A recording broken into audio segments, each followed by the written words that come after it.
अपनी पार्टी का अस्तित्व मिटाकर कुछ दिन गुजारा करने के लिए वो सोच रहे हैं। इस प्रकार से किसी कार्यकर्ता को अपमान मत कीजिए। भारतीय जनता पार्टी यानी दुनिया की सबसे बड़ी पार्टी, सबसे अधिक कार्यकर्ताओं का दावा करने वाली भाजपा के 63 सांसद लोकसभा चुनाव में कम हो गए।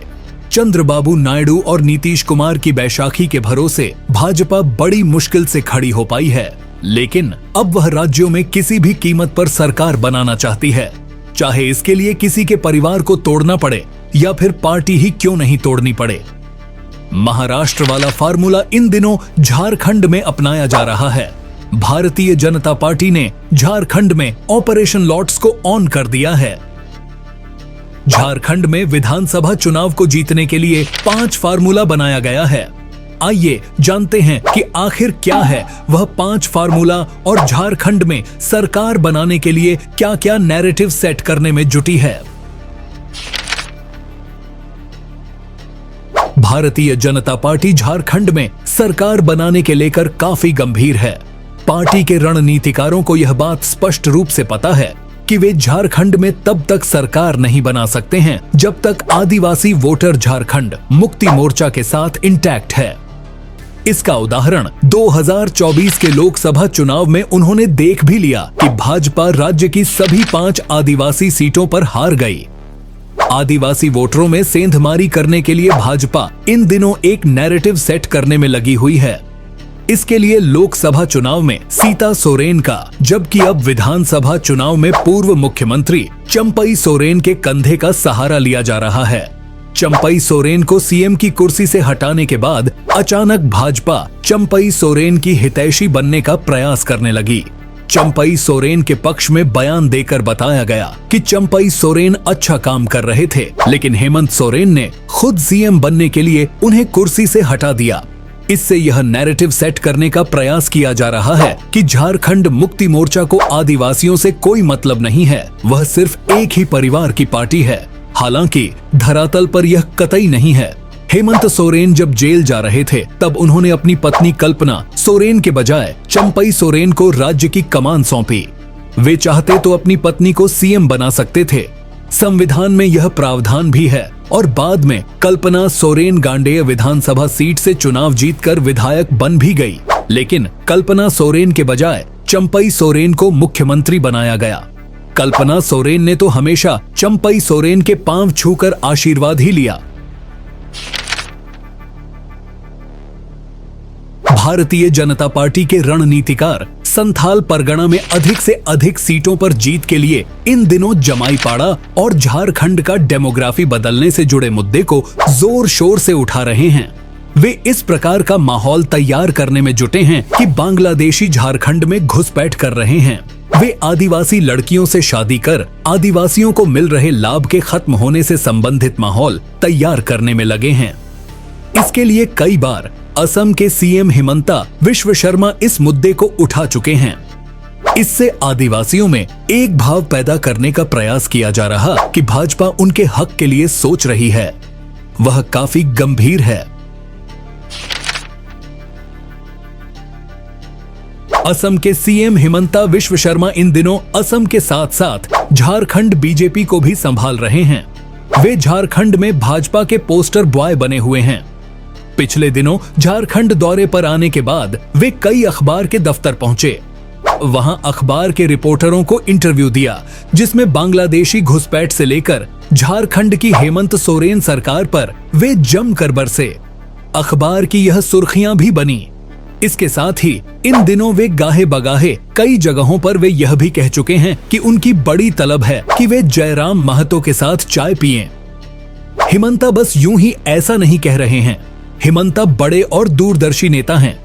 वे ऐसा कहकर राज्य के कुडमी वोटरों के बीच एक मैसेज देना चाहते हैं कि जयराम का बीजेपी से करीबी रिश्ता है।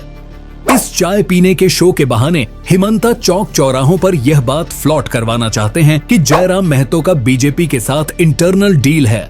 इससे जयराम महतो को न सिर्फ चुनाव में नुकसान होगा, बल्कि उनके वोटरों में कंफ्यूजन की स्थिति पैदा होगी। भारतीय जनता पार्टी महाराष्ट्र मॉडल को झारखंड में भी लागू करना चाहती है।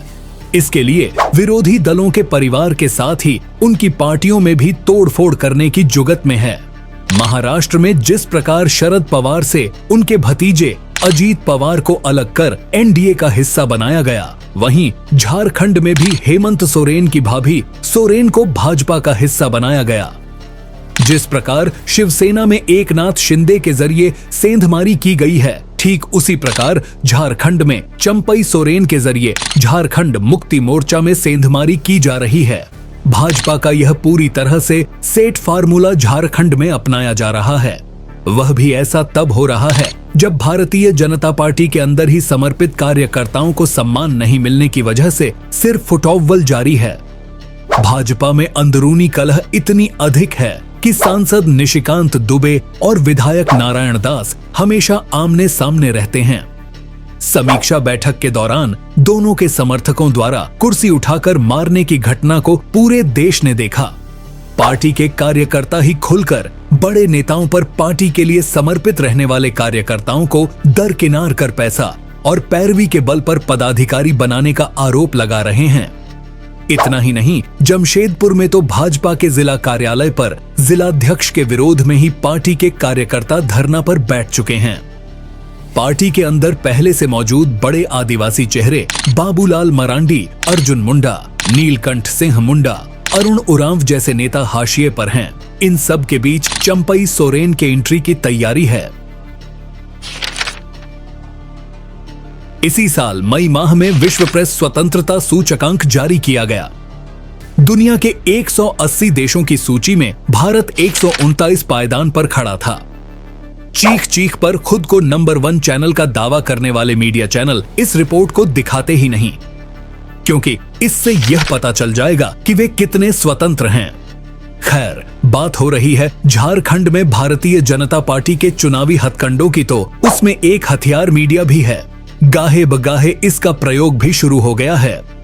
पिछले दिनों टाइम्स नाउ नवभारत ने एक ओपिनियन पोल जारी किया, जिसमें बताया गया कि झारखंड में भाजपा को 38 से 43 सीटें मिल रही हैं, जबकि जेएमएम को सिर्फ 19 से 24 सीटों पर सिमटता दिखाया गया है। वहीं कांग्रेस को 7 से 12 सीटें मिलता दिखाया गया है। भाजपा को 41.2% वोट मिलता हुआ बताया गया है। आखिर कहां से यह सर्वे किया गया है, कैसे यह सर्वे किया गया है, यह तो सर्वे वाले बाबू जाने। इस पर सवाल उठाना लाजिमी नहीं है, लेकिन यह बात सही है कि ये वही टाइम्स नाउ का सर्वे है जिसने 2024 के लोकसभा चुनाव में उत्तर प्रदेश में एनडीए को 66 से 70 सीटें दे दी थीं। साथ ही एनडीए को 398 सीटें मिलना बताया था। चुनावी गणित को जानने वाले बताते हैं कि वास्तव में इस प्रकार के सर्वे के जरिए बैकडोर से भाजपा के पक्ष में माहौल को तैयार करने का प्रयास किया जाता है, ताकि 1 से 2% ऐसे लोग जो माहौल देखकर वोट करते हैं, इस प्रकार के वोटर भाजपा के पक्ष में वोट करें। आपको हमारा यह वीडियो कैसा लगा, हमें कमेंट कर अपना बहुमूल्य सुझाव जरूर दें। वीडियो अगर पसंद आया तो उसे लाइक करें, शेयर करें। अब तक अगर आपने हमारे चैनल को सब्सक्राइब नहीं किया है तो कृपया बेल आइकॉन का बटन दबाएं और चैनल को सब्सक्राइब करें। धन्यवाद।